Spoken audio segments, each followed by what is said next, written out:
1920 წლის 28 აპრილი მე-11 წითელი არმიის ნაწილები ბაქოში შევიდნენ. აზერბაიჯანის საბჭოთა რესპუბლიკად გამოცხადდა.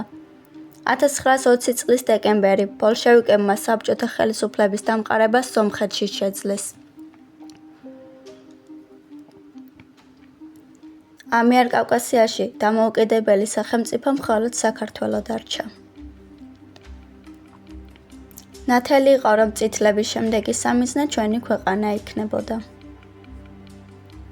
1921 წლის 11-12 თებერვლის ღამე რუსეთის წითელმა არმიამ სომხეთის მხრიდან ბორჩალოს მაზრის ნეიტრალურ ზონაში განლაგებულ ქართულ ჯარზე მიიტანა იერიში. ქართულმა ჯარმა სასაზღვრო ბრძოლებში მძიმე მარცხი განიცადა. 1921 წლის 16 თებერვალი საბჭოთა რუსეთმა აზერბაიჯანის მხრიდან მეორე ფრონტი გახსნა. 1921 წლის 19 თებერვალი საბჭოთა ჯარებმა საქართველოს დედაქალაქს პირველად შეუტიეს. თბილისის მისადგომებთან მძიმე ბრძოლები დაიწყო. მიუხედავად მასირებული შეტევებისა, წითელმა არმიამ ქართული დაცვის ზღუდე ვერსად გაარღვია.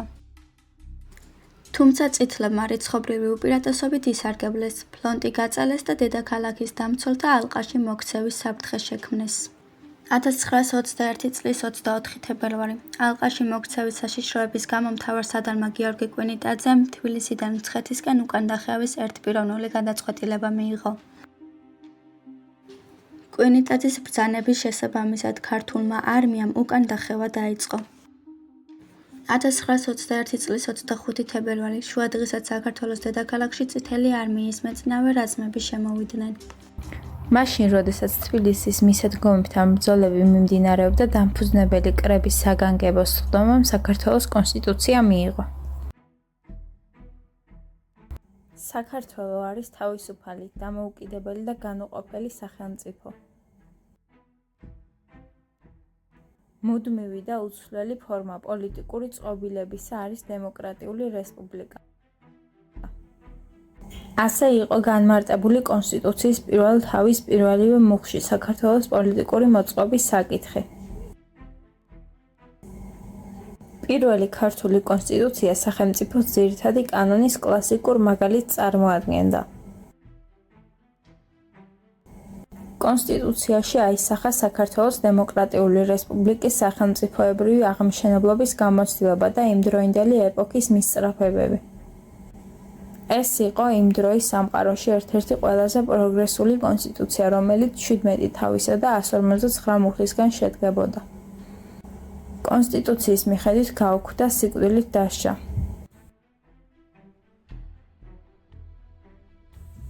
დაუშვებელი იყო მოქალაქის დევნა პოლიტიკური ნიშნით, დაცული იყო მანიფესტაციების ჩატარების, აგრეთვე სიტყვის შეკრებისა და გაფიცვის უფლება.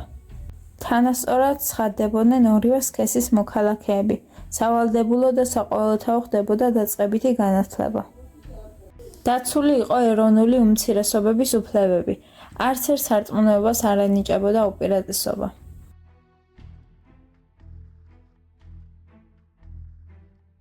(1921 წლის 25 თებერვალი) წითელი არმიის ნაწილებმა თბილისი დაიკავეს. საქართველოს მთავრობამ და დამფუძნებელი კრების წევრებმა დედაქალაქი დატოვეს.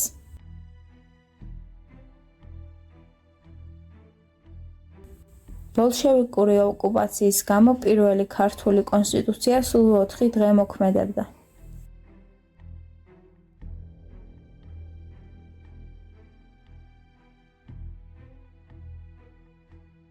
ისტორიკოსი დიმიტრი სილაქაძე საქართველოს დამარცხების მიზეზად რამოდენიმე ფაქტორს ასახელებს. პირველი ასეთი ფაქტორი ადამიანური რესურსის გამოყენების პრობლემურობა იყო. სამხედრო სამინისტროს სამობილიზაციო სიებში 150,000-მდე კაცი ირიცხებოდა, მაგრამ მათი სანახევროდ მობილიზაციაც ვერ მოხერხდა. იარაღის საბრძოლო მასალების ნაკლებობისა და მძიმე მატერიალური მდგომარეობების გამო. მიუხედავად იმისა, რომ შეიარაღებული ძალების ქვეყნის ბიუჯეტის მესამედი ხმარდებოდა, ეს თანხა არ იყო საკმარისი, თუნდაც დიდი ხნის განმავლობაში სანახევროდ მობილიზებულიყო ჯარი. კიდევ ერთი მნიშვნელოვანი ფაქტორი, რომელმაც განაპირობა საქართველოს დამარცხება იყო ინიციატივა, რომელმაც რუსულმა არმიამ ომის პირველივე ეტაპიდან ჩაიგდო ხელში და ომის ბოლომდე არ გაუშვირა. ინიციატივა, რომლის ხელში აღებდა შენარჩუნება ჯერ კიდევ 1920 წლის დეკემბერში უმთავრეს ფაქტორად მიაჩნდა მე-11 არმიის სარდალ ჰეკლერს. წინააღმდეგ შემთხვევაში ის არ იყო დარწმუნებული გამარჯვებაში. სწორედ ეს ინიციატივა ჩაიგდო ხელში 11-16 თებერვლის ბრძოლებშივე. მე-11 არმიამ და ომის მიმდინარეობას თავად კანახობდა. ამის წყალობით ყველა მნიშვნელოვან მონაკვეთზე საჭირო დროს ახერხებდნენ მინიმუმ ორმაგი რაოდენობრივი უპირატესობა. თოვდა და თბილისებურა თალხი, დუმდა სიონი და დუმდა ხალხი, ძილღვიძლად იგო ქალაქი ჩვენი, საშინელებას კლავს ჭედდა გრდემლი. ისევ გოლგოთა, სისხლი და ცრემლი, მშობელო დედავ, ისევ გაკიდეს, ისევ წამების ჯვარი აგკიდეს, არ შეგიბრალებს, კვლავ არ დაგინდეს. თოვდა და თბილის ეხურა თალხი, დუმდა სიონი და დუმდა ხალხი, დაცხრა კოჯოი და ტაბახმელა, მხოლოდღა თოვლი ცვიოდა ნელა.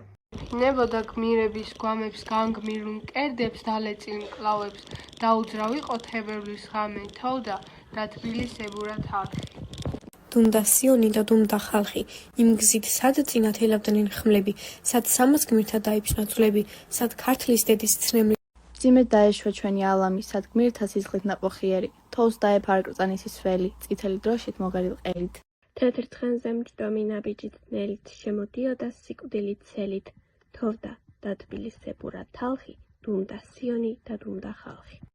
1921 წლის 25 თებერვალს ორჯონიკიძემ ბაქოდან დეპეშა გაუგზავნა ლენინსა და სტალინს. თბილისის თავზე საბჭოთა ხელისუფლების წითელი დროშა ფრიალებს გაუმარჯოს საბჭოთა საქართველოს.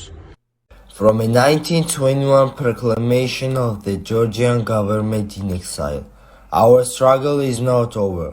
Georgia will rise again, for the spirit of our people cannot be conquered by force. Noe Jordania, the President of the Democratic Republic of Georgia, from 1980 to 1921. We may have lost the battle, but the war for Georgia's freedom will continue. Jordania, President of the Democratic Republic of Georgia. Upon Georgia's de facto recognition by the Allied powers in January 1920, he declared that from now on, the Georgian nation is accepted by the great nations as equals among equals. Leon Trotsky, in his work Between Red and White, criticized the Georgian government's handling of peasant uprisings. The whole history of Menshevik Georgia is one of peasant risings, liquidated by means of punitive expeditions and disposed of by military courts-martial. Levon Gotula, a Georgian writer and activist. Soviet tanks entered Tbilisi, but they could not occupy the dreams of Georgian nation. Karl Chryze, a prominent Georgian politician. The occupation may suppress our statehood, but it will never extinguish the flame of liberty in the hearts of Georgians.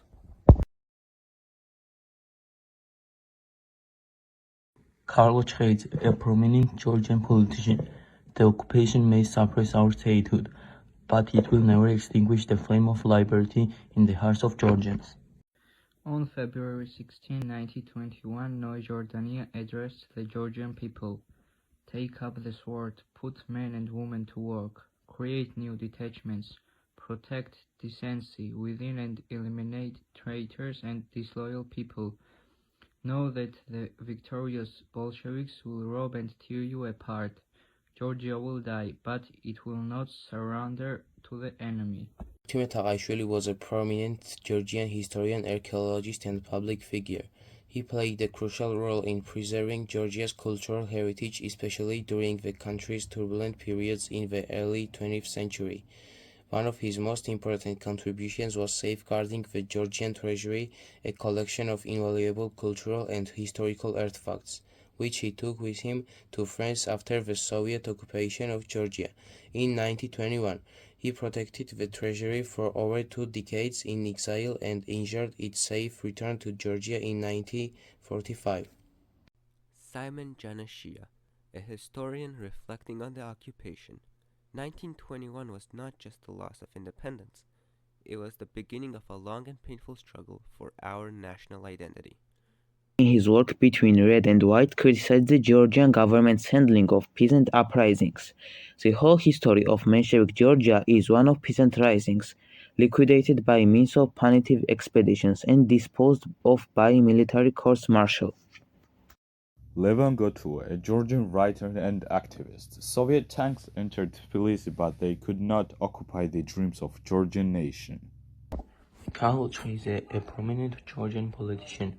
The occupation may suppress our statehood, but it will never extinguish the flame of liberty in the hearts of Georgians. მარო მაყაშვილი იყო ქართველი ეროვნული გმირი, პატრიოტიზმისა და თავგანწირის სიმბოლო. ის იყო ახალგაზრდა ქალი, რომელიც მომხალისედ მსახურობდა მედედა 1921 წელს საქართველოში საბჭოთა შემოჭრის დროს. მიუხედავად მის წარმოშობისა, ის იყო გამოჩენილი ქართველი ინტელექტუალის კონსტანტინე მაყაშვილის ქალიშვილი. მან გადაწყვიტა ემსახურა ფრონტის ხაზზე და დახმარებდა ჯარისკაცებს. მშობლების წინააღმდეგობის მიუხედავად 19 წლის მარო მოხალისედ წასვლა გადაწყვიტა. 17 თებერვალს წითელი ჯვრის საზოგადოებაში მოწყალების დად ჩაეწერა და კოჯრისკენ მიმავალი სანიტარულ რაზმს შეუერთდა. მარო მაყაშვილი კეფაში მოხვედრილი ყუმბარის ნამსხვრევით საციკვლილოდ დაიჭრა. მისი დაღუპვა მძიმედ განიცადა ქართველმა საზოგადოებამ. საყვარელო მამა, მე ჯერჯერობით კარგავთ ვარ, სულ 122 ვერსზე ვარ მტრისაგან, თუმცა მტერი ჯერ შორს არის და ძალიან ცხებენ ჩვენები. ცოტა თხილდა თუ შეგიძლია რამე ტკბილეული გამოაგზავნეთ. თავს გაუფრთხილდით, კოცნით ბევრს, მაინც და მაინც არ ცივა მოკითხვა ყველა ჩვენებს. ნუ გეშინიათ გავიმარჯვებთ სახელოვნად.